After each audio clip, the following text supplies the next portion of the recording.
बरेच नेत्यांनी आपल्याला सांगितलं की आज देशामध्ये 1931 मध्ये जी सात न्याय जनगणना झाली होती,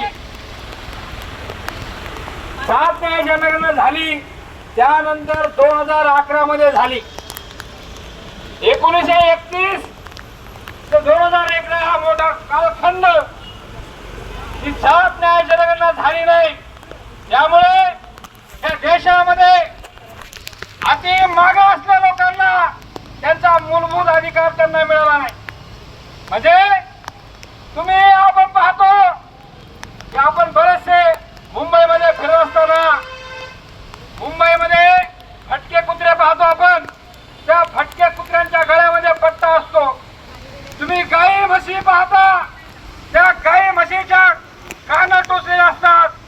त्यांना या सरकारने मोजले की देशामध्ये मुंबईमध्ये महाराष्ट्रामध्ये किती भटके कुत्रे आहेत, किती भटक्या गायी आहेत. अरे मग त्या कुत्र्या मांजऱ्यांना तुम्ही मोजता, माणसांना मोजा. आम्ही माणसांना मोजण्याचं कारण असं की 1931 मध्ये तुम्ही मोजलं, त्या मधल्या पट्ट्यामध्ये मोजलं नाही आणि डायरेक्ट तुम्ही 2011 मध्ये गणना झाली. काँग्रेसच्या काळामध्ये झाली, परंतु काँग्रेसच्या काळाच्या म्हणजे रिपोर्ट यायच्या अगोदर काँग्रेसचं सरकार पायउतार झालं.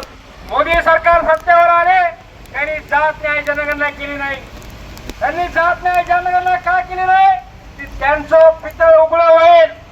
कारण की ज्या पद्धतीने आपण पाहतोय आज महाराष्ट्रामध्ये आपण सर्व भारतभर बिझी होतो इलेक्शनच्या पिरियडमध्ये. 2024चं आता इलेक्शन झालंय, परंतु मराठवाड्याच्या बीड जिल्ह्यामध्ये एक दलित भगिनी वारली. तिला जाळण्यासाठी, तिचा अंतिम संस्कार करण्यासाठी मुंबईमध्ये गावामध्ये जागा दिली नाही. जवळपास आज देशाला 75 वर्ष झाले आझाद होऊन. आझादीची लढाई आपण सांगितलंय की त्या लाल बावटाने, इथल्या महिलांनी, इथल्या विद्यार्थ्यांनी, इथल्या कामगारांनी लढून आम्हाला आझादी मिळवली. त्या आझादीला 75 वर्ष झाले होऊन पण आजही आमच्या दलित बांधवाला मृत्यू पावल्याच्या नंतर जाळण्यासाठी जागा नाही, जाळण्यासाठी त्याला जागा नाही. आजही त्याला परमिशन घ्यावं लागते. आजही त्या स्मशानाच्या जागेवरती आक्रमण केलं जातं. आजही त्याला न्याय मिळत नाही. आजही अनेक आमचे दलित बहुजन लोक ऊसतोडीचे काम करतात, वीजभट्टीचे काम करतात. त्यांच्या मुलाची शाळा कुठे, त्यांच्या मुलाला शाळा नाही, असे अनेक प्रश्न आहेत. अनेक विद्यार्थ्यांना कॉलेजपासून वंचित ठेवलं होतं, शाळेपासून वंचित ठेवलं होतं, रोजगारापासून वंचित ठेवला जातो. म्हणून जात न्याय जनगणना ही महत्वाची आहे. जात न्याय जनगणना झाली पाहिजे. आपण पाहतोय की अंदाज पंचायत सांगतो की देशाची लोकसंख्या 140 कोटी आहे. पहिल्यांदा सांगितलं की 127 कोटी, 30 कोटी. अरे कशी कळते तुम्हाला? तुम्ही मोजले का माणसं? तुमच्याकडे यंत्रणा आहे का नाही? तुमच्याकडे यंत्रणा आहे. तुम्ही इलेक्शन घेता का नाही? घेता. तुम्हाला माहित आहे की किती लोक आहेत, काय आहेत. परंतु आपल्या देशामध्ये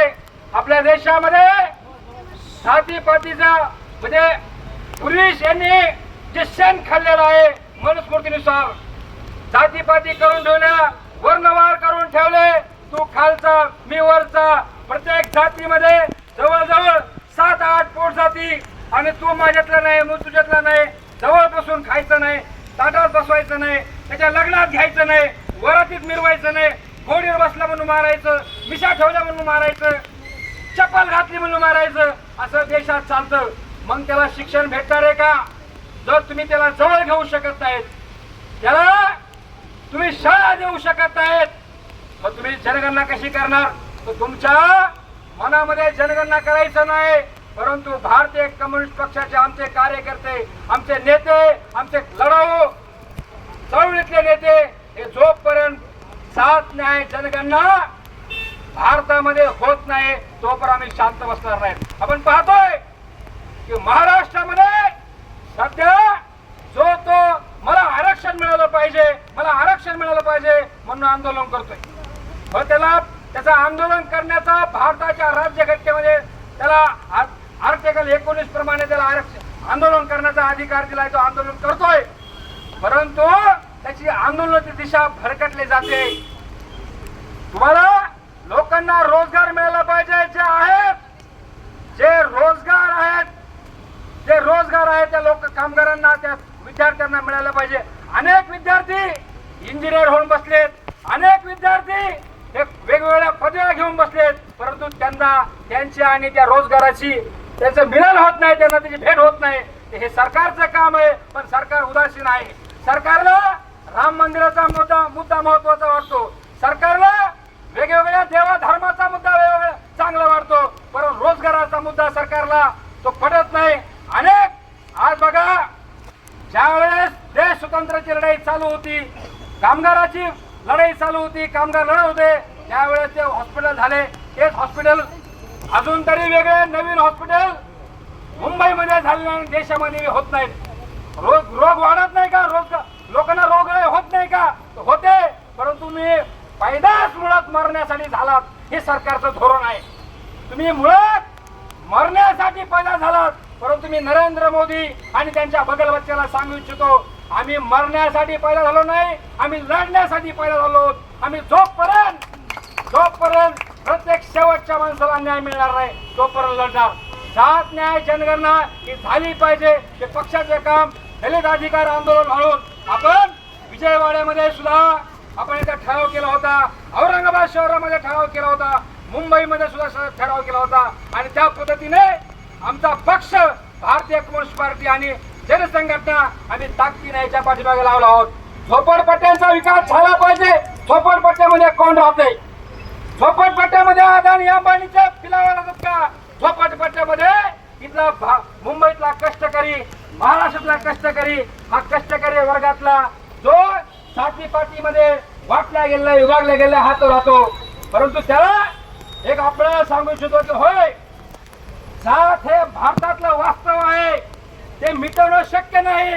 कारण की इथले लगन सराई असेल, इथले अनेक व्यवहार ह्या त्या पितृसत्तामधून वेग घ्यायला जातात. म्हणून जात न्याय तेवढीच महत्वाचे आहे. जातीपातीचं राजकारण हे जे करत असेल तर आपल्याला हे सुद्धा महत्वाचं आहे. परंतु हे बी लक्षात घेतलं पाहिजे की आजही बहुजनांना, दलिताला स्मशानभूमी नाही. महाराष्ट्रामध्ये आतापर्यंत 17,000 गावामध्ये स्मशानभूमी नाही. आम्हाला कुत्र्या मांजरासारखं जाळावं लागतं.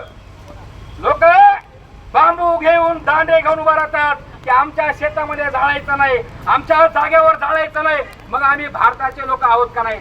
अनेक हरामखोर म्हणतात का आता याच्यामध्ये